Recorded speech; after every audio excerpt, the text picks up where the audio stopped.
Hi అండి, అందరూ ఎలా ఉన్నారు? బాగున్నారా? Welcome back to my channel Kurnool Bujjamma. So నా వాయిస్ అసలు ఏమంటే ఏం బాగాలేదు. థ్రోట్ పెయిన్ అయితే వచ్చిందనమాట. నిజంగా అసలు ఏమంటే ఇప్పటికే చాలా రోజులైంది వీడియో పెట్టక అనేసి నేను మళ్ళీ వీడియో అయితే రికార్డ్ చేస్తున్నాను అనమాట. నేను ఎందుకు లేట్గా వీడియోస్ పోస్ట్ చేసాను అంటే దీనివల్లనే థ్రోట్ పెయిన్ చాలా హెవీగా ఉంది. దానివల్లనే నేను అసలు రికార్డ్ చేసిన వాయిస్ ఓవర్ ఇవ్వడానికి అసలు కుదరట్లేదు. దానివల్లనే వీడియోస్ అయితే చాలా లేట్గా వస్తున్నాయి. అండ్ ముందుగా అందరికీ ఈ వీడియో వచ్చేసి శివరాత్రి వీడియో అనమాట. ముందుగా అందరికీ బిలేటెడ్ హ్యాపీ శివరాత్రి, ఎందుకంటే చాలా లేట్గా పోస్ట్ చేస్తున్నా కాబట్టి. సో శివరాత్రి రోజు వచ్చేసి మేమైతే జాగరణ రోజు మామూలు టెంపుల్కి అయితే వెళ్ళేసి వచ్చేసాము. అండ్ నెక్స్ట్ డే మాత్రం మేము అన్ప్లానెడ్ అనమాట. అసలు మేము అనుకుంది ఒక రోజు వెళ్ళాలనుకున్నాము, బట్ అన్ప్లానెడ్గా మేము ఆ రోజు అయితే వెళ్దాము ఎప్పుడు వెళ్ళలేదు అనేసి మేము శ్రీశైలంకి అయితే బయలుదేరామన్నమాట. యాక్చువల్గా శివరాత్రి అయిపోయిన తర్వాత మండే అలా వెళ్దాం అనుకున్నాము. కానీ ఏంటంటే ఆ రోజు సాటర్డే అనమాట శివరాత్రి పండుగ. అంటే ఫ్రైడే రోజు జాగరణ కదా, సాటర్డే పండుగ చేసుకుంటారు. సో అలా వెళ్తే జాగరణ చేసిన తర్వాత పండుగ రోజు వెళ్తే అక్కడ తేరెగ్గుతారు, చాలా బాగుంటుంది, మనం ఎప్పుడు చూడలేదనేసి వెళ్దామనేసి ఒక అన్ప్లానెడ్గా అలా ప్లాన్ చేసుకునేసి అప్పటికప్పుడు ముందు రోజు నైట్ అయితే మేము స్టార్ట్ అయ్యామన్నమాట. నైట్ అనుకున్నాము, నెక్స్ట్ డే మార్నింగే ఇంకా మేము స్టార్ట్ అయ్యాము. యాక్చువల్గా ఎర్లీ మార్నింగే వెళ్దాం అనుకున్నాం, బట్ ఏంటంటే ఇప్పుడు సమ్మర్ కదా, ఈ ఎక్కువ వేడి వలన అసలు నిద్రనే ఉండడం లేదు. దానివల్ల చాలా లేట్ అవుతుంది నైట్ పడుకోవడము. అండ్ మార్నింగ్ కూడా చాలా లేట్గా లేచేస్తున్నాము.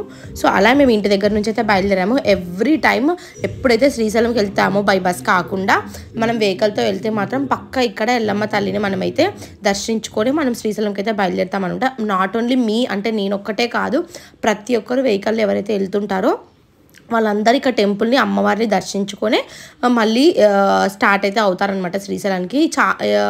ఏంటంటే నడిచే టైంలో వెళ్తారు కదా చాలామంది స్వాములు కానీ, శివస్వాములు కానీ, నార్మల్గా ఉన్న మన మనుషులు కానీ ఇలా ఉంటారు కదా, వీళ్ళందరూ కూడా ఇక్కడ దర్శించుకొని నడక అనేది ప్రారంభిస్తారనమాట. సో ఇక్కడ చూడండి, ఆ రోజు సాటర్డే కదా, సో టెంపుల్లో కూడా ఎక్కువ రష్ ఉండదు. సో అక్కడ టెంపుల్ కంటే రష్ ఉండదు కాబట్టి టెంపుల్ దగ్గర ఇంకా కోతులు అయితే ఒకటే కొట్లాడుకుంటున్నాయి అనమాట. అవి చూస్తే మా వాడితే ఫుల్ అంటే ఫుల్ ఎంజాయ్ చేస్తున్నాడు. అక్కడ నా మీదకి వచ్చేసాయి అనమాట అవి.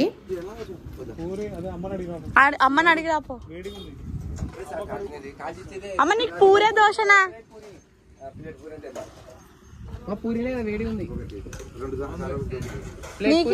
దోశ అవ్వయా అదైనా తింటది. అవ్వ అడుగు ఒక మాట. ఒకటి ప్రస్తుతానికి తింటది.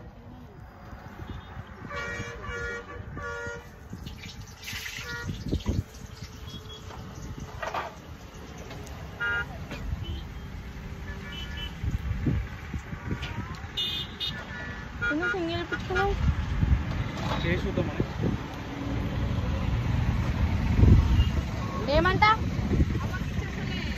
అవేం తింటదంట? ఈ పో అయితే సింగిల్ పూరి, అది ఇంకోటి పెట్టించుకో.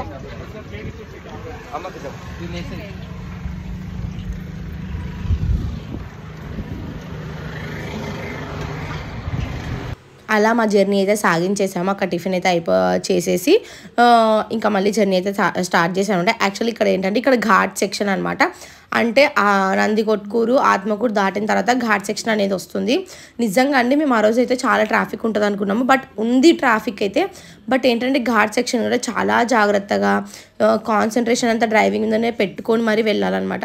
సో మా ఆయన ఇంకా డే టైంలో కాబట్టి అంత మాకు రిస్క్ అనిపించలేదు. రిటర్న్లో మాత్రం చాలా రిస్క్ అనిపించింది, ఎందుకంటే వన్ డేలోనే వెళ్ళి రావడం కాబట్టి మేము వెళ్ళి మళ్ళీ ఆయననే డ్రైవింగ్ చేయాలి కదా. సో అందుకనే చాలా అంటే చాలా రిస్క్ అనిపించింది. ఎవ్రీ టైం అంతే. ఇంకా మేము ఇట్లా వెహికల్ వేసుకొని వెళ్ళామంటే డ్రైవింగ్ అనేది నాకు రాదు కాబట్టి ఆయన ఒక్కటే డ్రైవ్ చేయాలి. ఎందుకు ఇంకా ఆయన ఒక్కటే డ్రైవ్ చేస్తే అంటే బర్డెన్ అయిపోతుంది కదా. అది ఇంకొక పర్సన్ ఉంటే మాత్రం కొంచెం ఇద్దరు మార్చుకుంటూ ఉంటారు కాబట్టి సో రిస్క్ అనేది ఏమో కనిపించదు అనమాట. సో ఇది ఘాట్ సెక్షన్. ఇక్కడైతే ఇంకా రోడ్డు మొత్తం ఆ ఘాట్ సెక్షన్ అంతా ఆల్మోస్ట్ 50 కిలోమీటర్స్ ఏమో ఉంటుందంట. ఆ 50 కిలోమీటర్స్ అంతా మధ్యలో కోతులు అవన్నీ ఉంటాయి. ఈ ట్రాఫిక్ వల్ల ఏమైందంటే అసలు ఎంత దుమ్ము అంటే బేసిక్గా నార్మల్ టైంలో వెళ్తే ఇంత దుమ్ము అనేది ఉండదు. బట్ ఇప్పుడు full traffic, vehicles up and down అంటే వెళ్ళడం రావడం ఈ వెహికల్స్ అనేవి ఉంటాయి కాబట్టి మొత్తం దుమ్ము అనేది ఏర్పడి అసలు ఆ దుమ్ము వలన మధ్యలో అయితే అసలు రోడ్డు కనిపించకుండా మంచులాగా కప్పిపోయింది అనమాట. సో అట్లా కప్పిపోవడం వలన మేము చాలా స్లోగా నిదానంగా ఏదో 1 అవర్లో పట్టే జర్నీని మేము 2.5 అవర్స్ తీసుకున్నాం అనమాట. అంత టైం పట్టింది ఆ ఘాట్ సెక్షన్లో మాకు మొత్తం అది క్రాస్ అవ్వడానికి. సో మొత్తానికి ఇలా మేము ఆ ఘాట్ సెక్షన్ మొత్తం ట్రావెల్ చేస్తే వచ్చాము. నాకైతే నిద్ర వస్తుంది, బట్ ఏంటంటే నిద్రపోతే పక్కన డ్రైవింగ్ చేసే పర్సన్కి చాలా కష్టం అవుతుంది అనేసి నేనైతే పడుకోలేదు. బట్ నైట్ నేను రిటర్న్ వచ్చేటప్పుడు మాత్రం నేను అసలు ఇంకా ఓపిక లేదు నాకు, ఇంకా మేల్కొని ఉండాలనేసి అప్పుడైతే పడుకుండిపోయాను. కొద్దిసేపు వరకు అయితే మేల్కున్నాను, హాఫ్ జర్నీ వరకు. తర్వాత అయితే ఇంక అసలు నా వల్ల కాలేదు, ఎందుకంటే చాలా రోజులైంది అనమాట ఇట్లా బయటికి రావడము అండ్ నడవడము అనేసి. సో ఫైనల్లీ ఇలా ఘాట్ సెక్షన్ అంతా మేము క్రాస్ అయ్యేసి దోర్నాలకైతే వచ్చాము. అక్కడ నుంచి ఇంకా పైన కొండకైతే ఎక్కాలి కదా. సో అలా ఎక్కడానికైతే ఇక్కడ మేమైతే ఇంకా ఇక్కడ మామూలుగా ఇక్కడ టర్న్ తిరుగుతూనే మనకు ద్వారకం అనేది వస్తుంది. అది మనకు శ్రీశైలం ఎంట్రన్స్ లాగా అనమాట. సో అందరికీ తెలిసే ఉంటుంది. ఇక్కడ నుంచి జస్ట్ 50 కిలోమీటర్స్ ఉంటుంది. ఆల్మోస్ట్ 1 అవర్ అట్లా పడుతుంది మనం పైన రీచ్ అవ్వడానికి. సో ఇక్కడ మేమైతే ఇంకా కొంచెం ఒక టీ బ్రేక్ లాగా తీసుకున్నాం అనమాట. ఏమన్నా తిందామో తాగుదాం అనేసి. అప్పటికే ఆల్మోస్ట్ మధ్యాహ్నం అయిపోయింది. బట్ ఏంటంటే మేము లంచ్ పైకి వెళ్ళి చేద్దాము, లంచ్ చేసిన తర్వాత దర్శనంకి వెళ్దాం అనేసి ఇక్కడ జస్ట్ ఏమైనా తాగుదాం అనేసి అయితే ఇక్కడ స్టాప్ అయితే చేసుకున్నాము. బట్ ఇక్కడ కొన్ని చోట్ల అయితే లెమన్ సోడా కానీ లేకుంటే మొక్కజొన్న కంకి ఉడకబెట్టింది అవి కానీ ఇలా కొన్ని ఉంటాయి ప్లేసెస్ స్పెసిఫిక్గా. ఆ షాప్స్ అయితే చాలా బాగుంటుంది. నేను ఎవ్రీ టైం వెళ్ళినప్పుడల్లా నాకు కావాల్సిందంతా అలా మేము తీసుకొని తింటామన్నమాట. ఇక్కడ వచ్చేసి మా ఆయన వెళ్ళి అక్కడ ఏమున్నాయి కనుక్కునేసి నాకైతే చెప్తున్నాడు. బట్ ఏంటంటే ఇంకా మధ్యాహ్నం పైకి వెళ్ళి లంచ్ చేద్దామనేసి మేమైతే ఇంకా ఏమీ తీసుకోవాలనిపించలేదు, నాకు ఇంకా వేడిగా కూడా లేవన్నాడు. అందుకని వద్దనేసి నేను ఇంకా డ్రాప్ అయ్యి ఏమొద్దనేసి ఇంకా నార్మల్గా లెమన్ సోడా అయితే తాగేసి అక్కడ నుంచి అయితే మళ్ళీ కొండకైతే మేము స్టార్ట్ అయ్యామన్నమాట. ఇంకా ఫైనల్లీ మేమైతే కొండకైతే స్టార్ట్ అయ్యాము. ఇక్కడ నుంచి చెప్పాను కదా ఆల్మోస్ట్ 1 అవర్ అనేసి. మేమైతే నిజంగా ట్రిప్పులో ఇప్పుడు సమ్మర్ కదా, దయచేసి సమ్మర్లో ఇట్లా హాట్ ప్లేసెస్కి అయితే ప్రిఫర్ చేయకూడదు. ఎందుకంటే బేబీస్ ఉంటే మాత్రం చాలా రిస్క్ అవుతుంది. అదే మనం పెద్దవాళ్ళం కాబట్టి కొంచెం హీట్ ఉన్నా కూడా మనము బేర్ చేయగలము. బట్ చిన్నపిల్లలు ఉంటే మాత్రం చాలా కష్టం అవుతుంది. మా వాడికి మేము అసలు ఎంత ఇబ్బంది అయిందంటే, అంటే కార్లోనే వెళ్ళింది, కార్లో ఏసీ ఉంటుంది, అన్నీ ఉంటున్నాయి, కానీ ఏంటంటే కొంచెం హీట్ అనేది ఉంటుంది కదా. సో దానివల్ల చాలా ఇబ్బంది అయిపోయింది. బట్ ఇంకా రిటర్న్ వచ్చే టైంలో మాత్రం అంత ఇబ్బంది ఏం పడలేదు, ఎందుకంటే కూల్గా ఉంటుంది కాబట్టి. నైట్ వచ్చేటప్పుడు మార్నింగ్ ఒక్కటే మేము చాలా ఇబ్బంది పడినాం. వాడు మధ్యలో ఒకసారి వామిటింగ్ కూడా చేసుకున్నాడు. అంటే ఆ స్వెట్ వల్ల అక్కడ ఉన్న హీట్ వల్ల వానికి అంతా కడుపులో అంతా తిప్పేసినట్టు అనిపించింది అనుకుంటా. ఒక్కసారేమో వామిటింగ్ చేసుకున్నాడు. తర్వాత మేము డ్రెస్ చేంజ్ చేసి వానికి అంతా క్లీన్ చేసేసిన తర్వాత మళ్ళీ వాడు నార్మల్గా అయితే అయ్యాడు. సో ఎటువంటి ప్రాబ్లం అయితే లేదు. సో ఫైనల్లీ ఇక్కడికైతే పైన అయితే రీచ్ అయ్యాము. రీచ్ అయిన తర్వాత ఫస్ట్ ఆఫ్ ఆల్ మేము ఫుడ్ తినాలనుకున్నాము. ఫుడ్ తింటే నెక్స్ట్ మేము దర్శనానికి వెళ్ళొచ్చు. యాక్చువల్గా ఏంటంటే వచ్చిందే రథం చూడడానికి. సో రథమే చూడకుంటే మళ్ళీ మేము మిస్ అవుతామేమో అనేసి మళ్ళీ ప్లాన్ అనేది అంతా చేంజ్ అయిపోతుంది అనేసి మేము ఇక్కడ వచ్చి ఫస్ట్ ఫుడ్ అప్పటికే ఆల్మోస్ట్ 3:30 అలా అయిపోయింది. సో వెళ్ళి ఇది గుడికి వెళ్ళే పక్కనే ఒక హోటల్ అయితే ఉండింది. సో అక్కడైతే తిన్నాము. ఫుడ్ అయితే అంటే ఓకే, తినొచ్చు, పర్లేదు, అంత వరస్ట్గా లేదు, అంత బాగుందని చెప్పడానికి లేదు. ఇంకా దేవస్థానాలు అంతా అలానే ఉంటుంది కదా, సో నార్మల్గా బట్ చప్పగా ఉంది. బట్ టేస్ట్ పరంగా వచ్చేసి ఓకే, తినొచ్చు అనమాట. సో శ్రీ నందిని హోటల్ చాలా బాగుండింది. అంటే కూర్చోడానికి కానీ కంఫర్ట్గా ఉండింది అనమాట. సో అందుకనేసి ఇంకా అక్కడికి వెళ్ళి ఫుడ్ అయితే తినేసి మళ్ళీ మేము అక్కడ నుంచి ఇంకా అసలు రెస్ట్ తీసుకోకుండా వితిన్ సెకండ్స్లోనే ఫుడ్ అంతా అయిపోయిన తర్వాత మళ్ళీ మేము టెంపుల్కి అయితే స్టార్ట్ అయ్యాము. ఇక్కడ నుంచి ఇంకా మేము టెంపుల్కి అయితే వెళ్తున్నాం. యాక్చువల్గా మేము టెంపుల్కి వెళ్ళేసి వచ్చి దర్శనం చూసుకుందాం అనుకున్నాం. ఆల్మోస్ట్ 1 అవర్ పడుతుంది అన్నారు దర్శనం వచ్చేసి. బట్ ఏంటంటే 1 అవర్లో వచ్చేస్తాం కదా, అంతలోపు ఇక్కడ రెడీ అవుతుంది అనేసి అనుకున్నాము. బట్ ఏంటంటే మళ్ళీ ఏమైందంటే అక్కడికి వెళ్ళి కనుక్కుంటే మేము లోపలికి వెళ్తే మమ్మల్ని కంపార్ట్మెంట్లో కూర్చోబెడతామని చెప్పారు. అంటే రథం అయిపోయేంత వరకు ఆల్మోస్ట్ 6:30 వరకు దర్శనం అనేది వదలనని చెప్పారనమాట. సో మళ్ళీ అక్కడ వాళ్ళు చెప్పిన తర్వాత ఆలోచించి మళ్ళీ బయట నిలబడిపోయాము. సో ఇక్కడ నుంచి నేను అన్ని రా క్లిప్సే పెట్టాను, ఎందుకంటే అక్కడ జరిగిన వైబ్స్ అనేది మనకి కళ్ళకు కట్టినట్టు చూడాలి కదా. సో అందుకనేసి నేను అంతా రా క్లిప్సే పెట్టాను. సో చూడండి, వీడియో అయితే చూడని వాళ్ళకి కూడా బాగుంటుంది.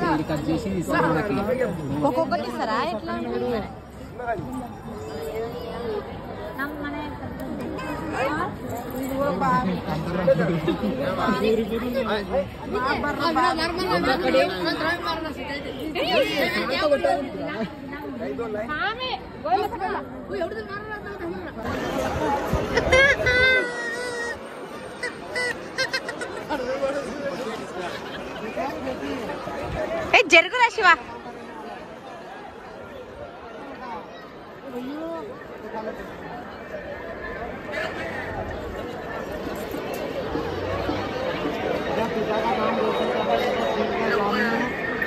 नाम रोशन करेगा बेटा, इसको अच्छा दिल लगा के पढ़ाना, क्या करेगा, हिंदी आता नहीं, दिल लगा के पढ़ाई लिखाई कराना, क्या कराएगा, ఏమంటా पढ़ाना लिखाना बेटा इसको। अच्छा अच्छा माता जी हिंदी आता नहीं, हिंदी आता. तेरा नाम रोशन करेगा मैया, माता पिता को अच्छे पढ़ाना, इसको अच्छा पढ़ाना, तेरा नाम रोशन ऊंचा करेगा मैया। మంచిగా చదివేయాలని చెప్తున్నాడు. कितने भी पैसे लगाना, बच्चे को अच्छा अच्छा संस्कार सिखाना, अच्छा ज्ञान देना, ज्ञान समझते अच्छा मनुष्य खोपड़ी में अच्छा ज्ञान देना, तेरा नाम रोशन करेगा। ले बेटा ले, తీసుకో, నువ్వే తీసుకో. ये पंचमुखा रुद्राक्ष रखना, रखना इसको पंचमुखा रुद्राक्ष अपने गले में। जैसा कौन सा गाँव है माता जी अपना? కర్నూలు. करनूल। सदा स्वागत है भैया, ये साधु संतों की भी दुआ है, संतों के पास तो दुआ भाई। పైసలు ఇందా చిల్లరా. हम जा रहे हैं कहाँ? रामेश्वरम, हमारी गाड़ी खड़ा है, रामेश्वरम जा रहा है। ऐसा देख खर्चा थोड़ा पेट्रोल का डला ले भैया, ये 500 रुपये भैया नागा। 500 होता नहीं हमारे पास भी, हमें भी देवल को आया. कर 1 लीटर का खर्चा कर माँ, देख मेरी बहन 1 लीटर का 100 रुपये बहन 1 लीटर का खर्चा कर, उसी आत्मा से नहीं नहीं हमारे पास भी रहना था, इसलिए हम ఇక్కడైతే చాలా రష్ అంటే చాలా రష్ ఉన్నారు, అసలు చెప్పలేనంత రష్ ఉన్నారంటే. అక్కడైతే రథం రెడీగా ఉంది చూడండి. సో మేము ఫస్ట్ ఆఫ్ ఆల్ ఏంటంటే ఒక లెఫ్ట్ సైడ్ అనుకుంటా అక్కడ వచ్చి నిల్చున్నాము. సో కనిపిస్తుందేమో అని, బట్ అక్కడికి వెళ్ళి నిల్చున్న తర్వాత అర్థమైంది ఏంటంటే మాకు అసలు ఏమీ కనిపించలేదు. మళ్ళీ మేము అక్కడ నుంచి ప్లేస్ చేంజ్ అయ్యి ఆ జనాలలో దొబ్బుకుంటూ అంత రష్ ఉన్నా కూడా మేము చూడాలి బాగుంటుంది అని ఒక హోప్తో ముందుకైతే వెళ్ళి కూర్చున్నాం అనమాట. అది చాలా టైం పట్టింది.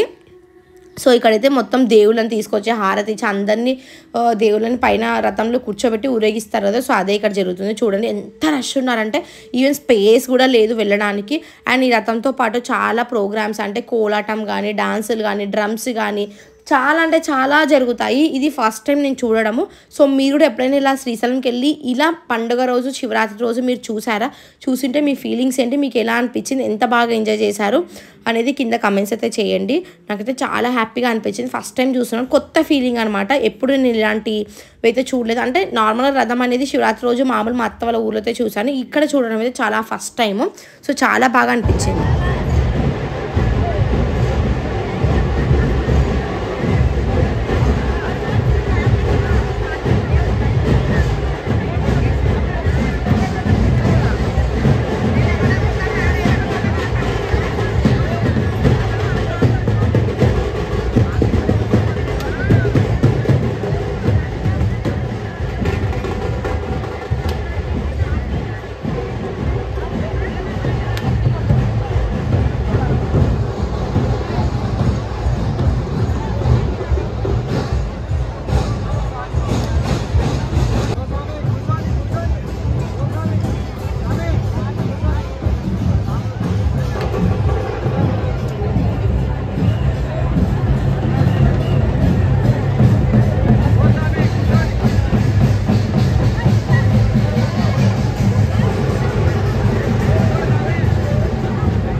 ఫైనల్లీ దర్శనం అంతా కంప్లీట్ చేసుకొని ఇంకా రిటర్న్ అయితే వెళ్ళిపోతున్నాము. హోప్ మీకు ఈ వీడియో నచ్చిందని అనుకుంటున్నాను. వీడియో కనుక నచ్చితే ప్లీజ్ అండి లైక్ చేయండి, షేర్ చేయండి, అలా కమెంట్ కూడా చేయండి, అలా సబ్స్క్రైబ్ కూడా చేయండి. పక్కన బెల్ ఐకాన్ హిట్ చేయడం అస్సలు మర్చిపోద్దండి. ఎందుకంటే కమ్మింగ్ వీడియోస్ అన్ని మీకు అప్డేట్గా రావాలంటే నోటిఫికేషన్ బెల్ ఐకాన్ ఆన్లో ఉండాలి. సో అందుకనేసి see in the next video. Thank you అండి. Thank you so much for watching this video. Take care. Bye by.